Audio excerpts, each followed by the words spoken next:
여러분 안녕하십니까? 월요일 아침 여수 MBC 뉴스투데이입니다. 여수 웅천 부영아파트 분양 전환에 대한 지적과 개선의 목소리가 이어지고 있습니다. 여수시가 의지를 갖고 부영 측의 행태를 바로잡아야 한다는 건데요. 최우식 기자가 보도합니다. 여수 지역의 임대주택단지는 모두 20곳. 이 가운데 웅천 부영 2, 3차와 중림 부영 1, 2차가 현재 분양 전환을 추진 중입니다. 이번에도 높은 분양가와 부실 하자 시공, 공동체 편의시설 부족 등이 문제입니다. 이처럼 똑같이 반복되는 민원은 입주민뿐만 아니라 지역사회 전체가 분노하는 여수 지역의 사회 문제가 됐습니다. 여러 문제점들이 있지만 주식회사 부영은 입주민들의 요구를 묵살하거나 무시하면서 분양을 압박하고 있다며 사실상 협박을 하고 있다고 합니다.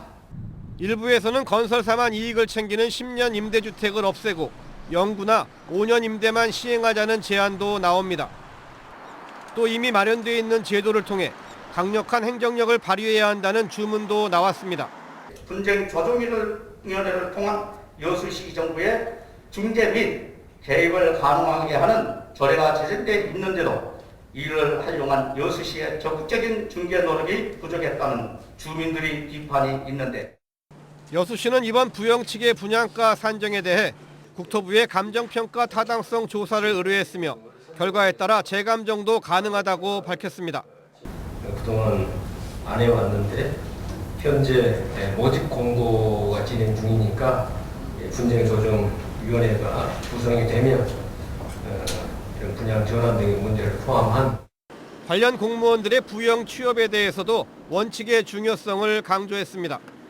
김영란법 등 또 여러 가지 공직자 윤리법 이런 것에 의해서 퇴임 후 취업 제한 대상 기업들이 있습니다. 그래서 그 법규에 맞게 반복되는 부영 아파트 민원을 이제는 근절해야 한다는 목소리가 높아지면서 여수시의 대응이 주목받고 있습니다. MBC 뉴스 최우식입니다. 더불어민주당의 이재명 후보가 주말 동안 민주당의 심장인 광주와 전남을 돌며 변화와 혁신을 다짐했습니다. 첫 번째 지역선대위도 광주에서 출범했는데 청년들을 전면에 내세웠습니다. 윤근수 기자입니다. 광주에서도 이재명 후보가 가는 곳마다 인파가 몰렸습니다. 후보를 에워싼 지지자들은 이재명을 연호하며 반갑게 맞았습니다. 이 후보는 복합폭력을 자행한 세력들과 반인륜 범죄자들은 끝까지 책임을 물어야 한다고 밝히며 정의를 강조했습니다. 정의가 넘쳐나는 나라를 만들어야 됩니다. 그리고 모두가 기회를 공평하게 누리는 나라를 만들어야 합니다. 이재명 후보는 광주에서 처음으로 지역선대위도 출범시켰습니다. 18살 고등학생부터 장애인 영화감독까지 청년들이 공동선대위원장을 맡았습니다. 이틀 전만 해도 제가 여기에 나올 줄 몰랐습니다. 참 오래 살고 볼 일입니다. 이 후보는 호남이 한없이 민주당을 사랑할 수 있도록 변화하고 혁신하겠다고 다짐했습니다. 우리 호남은 민주당의 텃밭이 아니라 민주당의 죽비이고 회초리입니다. 지금까지 그래왔고 앞으로도 그리해 주셔야 하고 그렇게 해줄 것으로 믿습니다, 여러분. 그러면서 철학도 역사인식도 준비도 없는 사람들에게 나라를 맡길 수 없다며 한다면 하는 자신을 지지해달라고 호소했습니다. 경제를 우선하는 경제 대통령, 오직 민생만을 생각하는 민생 대통령, 성과를 내는 유능한 개혁 대통령으로 광주의 기대, 민주당의 기대에 부응하겠습니다. 민생과 청년을 화두로 삼아 광주 전남을 종횡무진하며 민심을 다진 이재명 후보는 이낙연 전 대표의 고향인 영광에서 3박 4일간의 메타버스 일정을 마무리할 예정입니다. MBC 뉴스 윤문수입니다. 이재명 더불어민주당 대선 후보가 여수 광양항을 해양관광과 에너지 거점항으로 육성하겠다는 뜻을 밝혔습니다. 그제 여수 광양 항만공사를 방문한 이 후보는 항만이 국제적 경쟁력을 갖추기 위해서는 지역의 특성을 살려야 한다며 해양관광과 재생에너지를 활용한 산업들이 여수 광양항을 중심으로 육성되면 새로운 기회를 만들 수 있다고 설명했습니다. 항만공사에서 간담회를 가진 이 후보는 이후 순천 연향상가 패션거리와 여수 낭만포차를 방문해 국토 균형 발전 등을 강조하며 시민들의 지지를 호소했습니다. 국민의당 안철수 후보가 5.18 정신을 헌법 전문에 넣을 것을 약속하자고 대선 후보들에게 제안했습니다. 안 후보는 어제 국립 5.18 묘지를 참배한 뒤 기자회견을 갖고 자랑스러운 민주화의 역사를 국민 통합의 계기로 발전시키자며 이같이 말했습니다.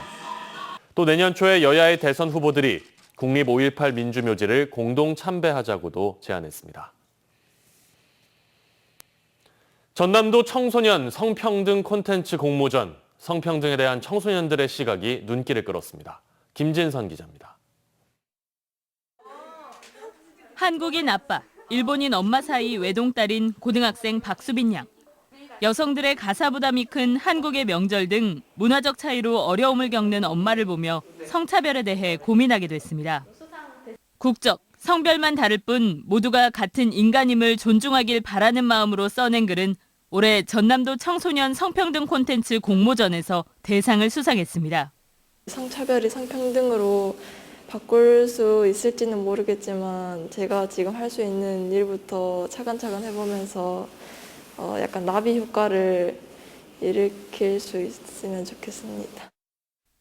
육아는 도와주는 게 아니라 부모가 함께하는 것, 남자와 여자에게 어울리는 행동은 따로 있지 않다는 것. 이번 공모전에서는 일상 속 숨어있는 편견과 고정관념들이 청소년의 시선으로 다양하게 담겼습니다. 나 자신은 그저 나이기 때문에 소중하다는 내용을 동물들의 이야기로 그려낸 동화도 눈길을 끌었습니다. 남자는 일해야 된다, 여자는 일해야 된다가 아닌 나 자신의 근본을 찾아가는 거라고 생각합니다. 올해 세 번째로 열린 전남 성평등 콘텐츠 공모전에 출품된 작품은 380여 점으로 해마다 관심이 높아지고 있습니다.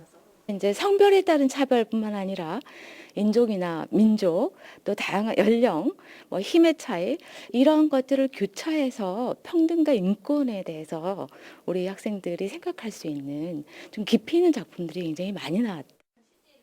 수상작은 전남 여성가족재단 블로그와 유튜브를 통해 만나볼 수 있고 찾아가는 전시회도 열릴 예정입니다.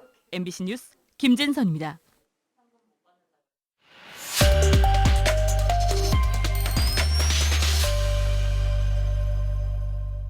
뉴스에서 볼 수 없는 우리 주변 이웃들의 소소한 이야기를 귀를 쫑긋 세워 들어보는 쫑긋 인터뷰 시간입니다.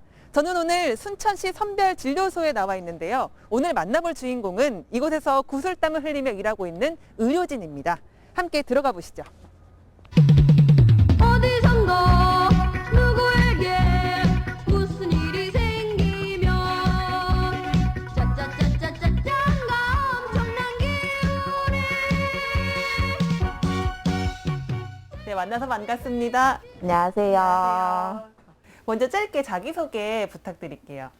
안녕하세요. 저는 순천시 보건소 감염병 관리과에서 일하고 있는 주무관 강연화입니다. 간호사이신 거죠? 네, 저는 간호사예요. 어떤 일을 하세요? 여기 선별진료소에? 여기서는 저는 지금 선별진료소 운영 총괄을 맡고 있고요. 인력 관리라든지 물품 관리, 그리고 이제 그 민원 관리. 네, 이런 부분들을 하고 있고 검체를 총괄적으로 어떤 검체가 들어오는지 검체량이 얼마나 되는지 이런 부분들을 관리를 하고 있어요. 보스 역할을 하시는? 네, 별명이 사장님이에요. 네. 1년 넘게, 2년 가까이 이제 해오시면서 여러 가지 에피소드들이 좀 많았을 것 같아요. 네. 하시면서 좀 기억에 남는 순간이 있으셨나요? 정말 힘들었던 건 작년에 8월 달에 그때 순천에 처음 집단 발생이 있었을 때 그때 당시에 저는 역학조사를 했었거든요. 그 업장을 저희가 이제 재난문자로 공개를 하게 되면은 이제 업 사장님들이 이제 저희한테 전화를 하셔가지고 정말 그분들한테 생계가 달려있는 문제니까 정말 좀 이렇게 심하게 민원을 제기를 하셨죠. 근데 그때 당시에는 이제 업무폰도 없어서 근데 어떤 직원은 핸드폰이 그대로 먹통이 돼버렸어요. 하도 너무 민원 전화가 개인 핸드폰으로 오니까 핸드폰이 먹통이 돼서 핸드폰을 새로 바꾸고 어떤 친구 한 명은 정말 펑펑 저희 모두가 다 울기도 했는데 너무 욕을 많이 얻어먹어서 민원 때문에 감정적으로 힘드신 것도 있지만 네. 육체적으로 힘드신 것도 상당하셨을 것 같거든요. 거의 8시, 9시에 출근해서 12시까지 일을 하고 그리고 그냥 밤을 새는 날도 있었어요, 정말로. 아무래도 몸이 많이 힘들어요. 이 공간 안에서 종종거리면서 뛰어다니는데도 바쁠 때는 하루에 25,000보가 넘어가더라고요. 25,000보. 네. 근데 살은 안 빠져요. 살은 쪄요. 근데 살은 쪄요. 신기하게 살은 쪄요. 뭐 감동적인 순간도 조금 있으셨지 않았나 싶기도 하고. 그때 한참 여름에 더웠을 때인데 그 선제검사 대상자분께서 저희 너무 고생하신다고 왜 이렇게 야외에서 고생하는 분들을 더 좋은 환경으로 마련해 주지 못하냐고 그렇게 되게 본인이 속상해 하시면서 가신 경우가 있어요. 그때 정말 저분도 되게 힘드시고 짜증나실 텐데 우리를 저렇게 걱정해 주셔서 진짜 너무 감동받았고 또 아이스크림을 또 이만큼 사다 주셨거든요. 그래서 정말 그때 정말 감동받았어요. 앞으로 그분이 오면은 더 살살 찔러드려야 되겠다.